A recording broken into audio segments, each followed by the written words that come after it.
Baik, di sini saya akan menjelaskan materi bab 11 tentang kontrol produktivitas. Baik, yang pertama tentang pengukuran kerja. Desain kerja menjelaskan isi dari pekerjaan yang berupa tugas-tugas administrasi yang harus diselesaikan pegawai kantor.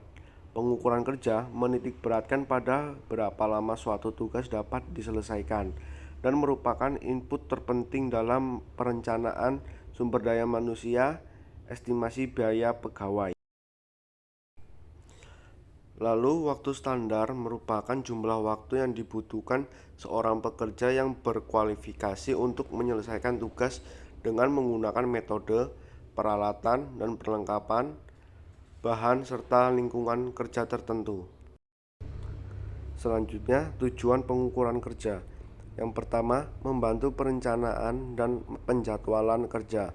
Dua, memberikan dasar bagi keputusan perusahaan untuk menambah pegawai baru dengan metode yang tepat.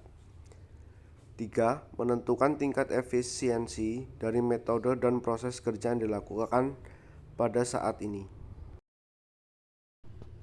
Selanjutnya, langkah pengukuran kerja. Yang pertama, membuat rencana awal, menentukan orang yang bertanggung jawab terhadap program, mendapatkan penerimaan dan dukungan untuk program, menganalisis data yang terkumpul dan mengembangkan standar, mengumpulkan data-data penting, yang terakhir menginstruksi pegawai dan evaluasi. Selanjutnya, program dan teknik pengukuran kerja. Sebelum program pengukuran kerja dilakukan, hendaknya manajer administrasi melakukan beberapa perencanaan dan investigasi secara menyeluruh di berbagai alternatif yang tersedia. Selanjutnya, jumlah pilihan yang tersedia tersebut akan memungkinkan mereka untuk mengembangkan program yang sesuai dengan situasi, kondisi, serta kebutuhannya. Lalu, di sini ada beberapa teknik dan kriteria pengukuran kerja. Yang pertama, tujuan penggunaan standar kerja. Kedua, tingkat akurasi yang dibutuhkan standar kerja. Ketiga, biaya yang dianggarkan perusahaan dalam mengembangkan standar kerja. Empat, sifat dari pekerjaan yang membutuhkan standar kerja. Lima, tingkat pemahaman elemen pengukuran kerja dan standar kerja dari individu yang bertanggung jawab. Lalu ada standarisasi kerja. Tujuan utama pengukuran kerja adalah mengumpulkan data yang digunakan untuk menetapkan standar pekerjaan administrasi di kantor. Standar kerja tidak boleh ditentukan berdasarkan kinerja yang dicapai oleh pegawai yang paling produktif dan efisien. Sebaliknya, standar kerja tidak boleh diset pada tingkat yang terlalu rendah, sehingga setiap karyawan dapat mencapai standar tersebut dengan mudah. Selanjutnya, ada beberapa keuntungan untuk standar kerja. 1. Membantu meningkatkan efisiensi tiap pegawai dalam menjalankan pekerjaannya. Kedua, membantu menginformasikan pegawai tentang tingkat output yang diharapkan. 3. Membantu manajer dalam membuat keputusan sumber daya manusia. 4.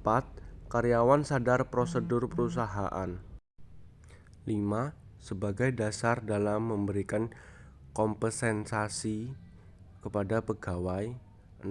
Membantu meningkatkan moral pegawai.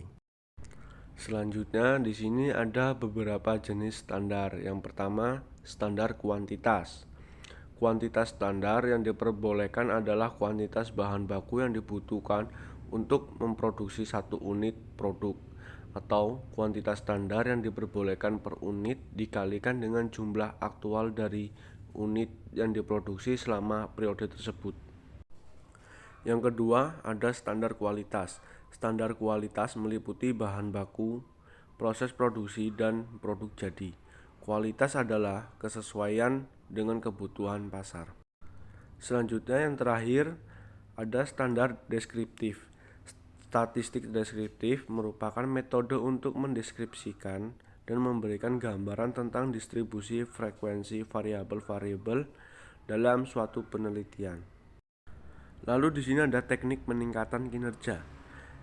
Yang pertama, pembagian kerja, penyederhanaan kerja, rotasi kerja, peningkatan kerja, flex time, manajemen by objektif, keamanan kerja, partisipasi karyawan, quality circles, kualitas masa kerja, program asistensi karyawan, komunikasi, insentif dan penghargaan, menurunkan stres karyawan, manajemen waktu, yang terakhir total quality management.